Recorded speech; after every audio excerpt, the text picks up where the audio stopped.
राहुल गांधी ने बोला झूठ, भरी सभा में हुए बेइज्जत।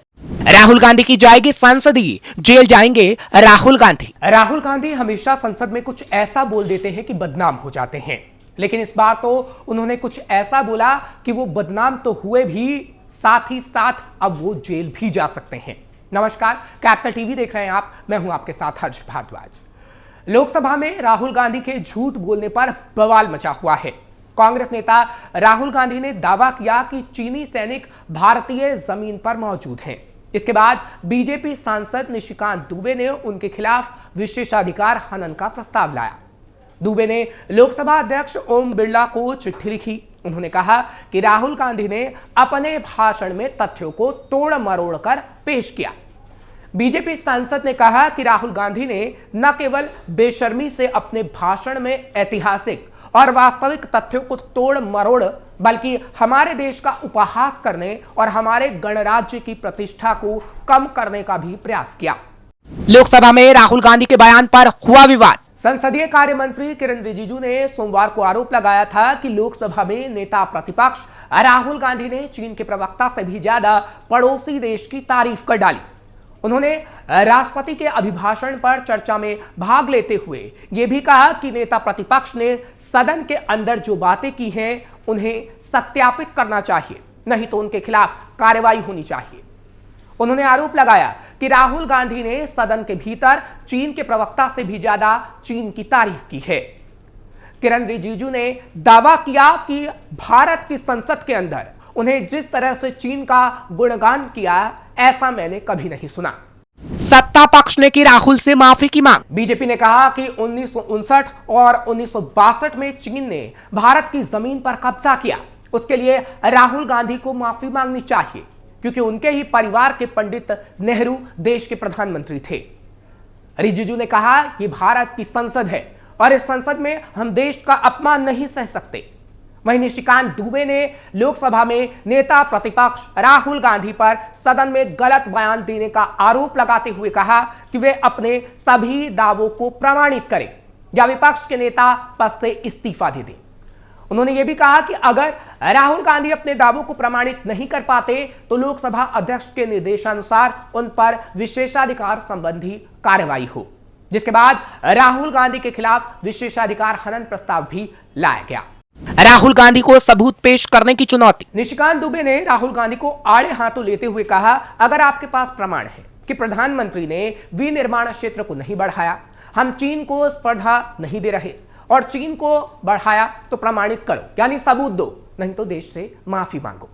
उन्होंने चीन के साथ आजादी के बाद से ही सीमा मुद्दे के लिए तत्कालीन प्रधानमंत्री जवाहरलाल नेहरू और उनके बाद पूर्व प्रधानमंत्रियों इंदिरा गांधी और राजीव गांधी को जिम्मेदार ठहराते हुए दावा किया कि कांग्रेस ने तिब्बत देकर हमारे माथे पर चीन को बैठा दिया। उन्होंने कहा कि आज प्रधानमंत्री मोदी के नेतृत्व और उनकी पहल के कारण चीन के साथ विवाद सुलझता नजर आ रहा है। चीन आज पूरी दुनिया में उनके कारण परेशान नजर आ रहा है, तो कांग्रेस नेता प्रधानमंत्री की प्रशंसा करने के बदले उन्हें बदनाम और देश को गुमराह करने के लिए ऐसे आरोप लगा रहे हैं।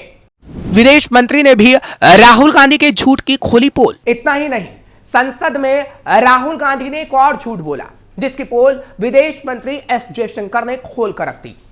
संसद में राहुल गांधी ने कहा कि जयशंकर को अमेरिकी राष्ट्रपति डोनाल्ड ट्रंप के शपथ ग्रहण समारोह में इसलिए भेजा गया था कि पीएम मोदी को शपथ का निमंत्रण मिले। उनके इस बयान के बाद संसद में सत्ता पक्ष और विपक्ष के बीच तीखी नोकझोंक देखने को भी मिली। इसी बीच विदेश मंत्री जयशंकर ने सोशल मीडिया पर राहुल गांधी के दावे को खारिज करते हुए उन पर पलटवार किया। विदेश मंत्री जयशंकर ने अपने सोशल मीडिया प्लेटफॉर्म एक्स पर पोस्ट कर कहा कि विपक्ष के नेता राहुल गांधी ने मेरी दिसंबर 2024 की अमेरिका यात्रा को लेकर झूठी जानकारी दी है। साथ ही उन्होंने स्पष्ट किया कि वो बाइडेन प्रशासन के विदेश मंत्री और राष्ट्रीय सुरक्षा सलाहकार यानी एनएसए से मुलाकात करने गए थे। इसके अलावा राहुल के आरोपों का जवाब देते हुए उन्होंने यह भी कहा कि भारतीय महावाणिज्य दूतों की बैठक की अध्यक्षता की थी। जयशंकर ने कहा कि उनके प्रवास के दौरान अमेरिका के होने वाले एनएसए ने भी उनसे मुलाकात की, लेकिन किसी भी स्तर पर प्रधानमंत्री के निमंत्रण को लेकर कोई चर्चा नहीं हुई। इसके साथ ही उन्होंने कहा कि भारत के प्रधानमंत्री ऐसे शपथ ग्रहण समारोह में आमतौर पर शामिल नहीं होते, बल्कि भारत का प्रतिनिधित्व विशेष दूतों के माध्यम से किया जाता है। क्या होता है विशेषाधिकार? तो अब राहुल गांधी के कई सारे झूठ के बाद विशेषाधिकार हनन प्रस्ताव आ चुका है। ऐसे में आपको बताते हैं कि आखिर ये क्या होता है। दरअसल भारतीय लोकतंत्र में संसद के सदस्यों को विशेष अधिकार दिए गए हैं। इनका उद्देश्य सत्ता पक्ष को किसी भी तरीके से बेलगाम होने से रोकना है। हमारी संसदीय प्रणाली में शासन तो बहुमत का होता है, मगर अल्पमत वाले दलों के सदस्यों को भी जनता ही चुनकर संसद भेजती है। सामूहिक रूप से सदन की जवाबदेही आम जनता के प्रति होती है, इसलिए चुने हुए सदस्यों को किसी भी सदन के भीतर अपनी बात खुलकर कहने का अधिकार होता है। यह अधिकार इस सीमा तक दिया गया है कि संसद के किसी भी सदन में दिए गए किसी बयान या कथन को देश की किसी भी अदालत में चुनौती तक नहीं दी जा सकती। पीएम से लेकर सांसद तक सभी के बराबर अधिकार। ऐसा प्रावधान हमारे संविधान निर्माताओं ने इसलिए किया जिससे संसद के किसी भी सदन के भीतर चुना हुआ हर सदस्य बिना किसी डर, सत्ता की धमक या रौब में आए आम लोगों की तकलीफों को बयां कर सके। इसी वजह से लोकसभा में अध्यक्ष और राज्यसभा में सभापति की सत्ता सर्वोच्च है। इनके सदस्यों ही नहीं, प्रधानमंत्री तक को अध्यक्ष और सभापति के प्रति जवाबदेह बनाया गया है। यानी सदन में अध्यक्ष और सभापति की नजर में प्रधानमंत्री हो या संसद के कोई सदस्य, उनके बीच अधिकारों को लेकर कोई भेद नहीं रहता। किस स्थिति में होता है विशेषाधिकार का उल्लंघन? जब कोई व्यक्ति, अधिकारी या फिर कोई संसद सदस्य ही किसी सदस्य के विशेष अधिकार और उन्मुक्ति का उल्लंघन करता है, भले ही वो व्यक्तिगत रूप से हो या फिर सदन की सामूहिक क्षमता में, तो इस अपराध को विशेषाधिकार का उल्लंघन कहा जाता है।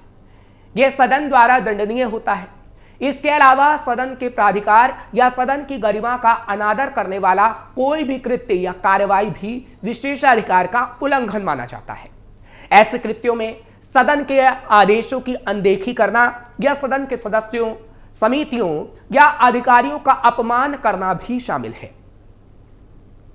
फिर बात आती है औचित्य के बिंदु की। औचित्य का बिंदु यह है कि संसद और इसके सदस्यों को सभी विशिष्ट प्रथाओं और परंपराओं का पालन करना चाहिए। इन परंपराओं और प्रथाओं का उल्लंघन करना अनुचित माना जाता है। कब दिया जाता है विशेषाधिकार हनन का नोटिस? संसद के किसी भी सदस्य को जब लगता है कि किसी दूसरे सदस्य, मंत्री या अधिकारी ने विशेषाधिकार का हनन किया है, तो वह विशेषाधिकार हनन का प्रस्ताव संसद में पेश कर सकता है। इसके लिए उसे पहले नोटिस देना होता है। इसी नोटिस को विशेषाधिकार के हनन का नोटिस कहा जाता है। क्योंकि संसद का हर सदन अपने विशेषाधिकारों का संरक्षक होता है, इसलिए उसी के पास इस बात का अधिकार है कि वे तय करे कि सदन के विशेषाधिकार का उल्लंघन हुआ है या फिर नहीं। अगर किसी मंत्री, सदस्य या अधिकारी को सदन के विशेषाधिकारों के हनन या सदन की अवमानना का दोषी पाया जाता है, तो उसे फटकार लगाकर, चेतावनी देकर या फिर खास अवधि के लिए कारावास से सदन दंडित भी कर सकता है। इसके अलावा सदन अपने सदस्यों को सेवा से निलंबित या निष्कासित भी कर सकता है। वैसे आमतौर पर दोषी सदस्य द्वारा बिना शर्त माफी मांगने पर सदन ऐसे मामलों को आगे बढ़ाने से बचता है। क्या है सदन के सामूहिक विशेषाधिकार? किसी भी सदन को किसी भी सदस्य की गिरफ्तारी, दोष सिद्धि, कारावास और रिहाई के बारे में सदन को त्वरित रूप से सूचित किया जाना चाहिए। सदन के अध्यक्ष या सभापति की अनुमति के बिना सदन परिसर में किसी भी सदस्य की गिरफ्तारी या उसके खिलाफ कानूनी कार्रवाई नहीं की जा सकती। सदन की किसी गुप्त बैठक की कार्रवाई का प्रकाशन नहीं किया जा सकता।